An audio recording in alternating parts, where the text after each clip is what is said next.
drodzy, dziękujemy! Dziękujemy! Dziękujemy!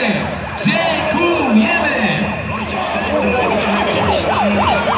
Kochani, piękna chwila, piękny moment. Będziemy mieli co wspominać. Ten mecz będzie kojarzył nam się z 9.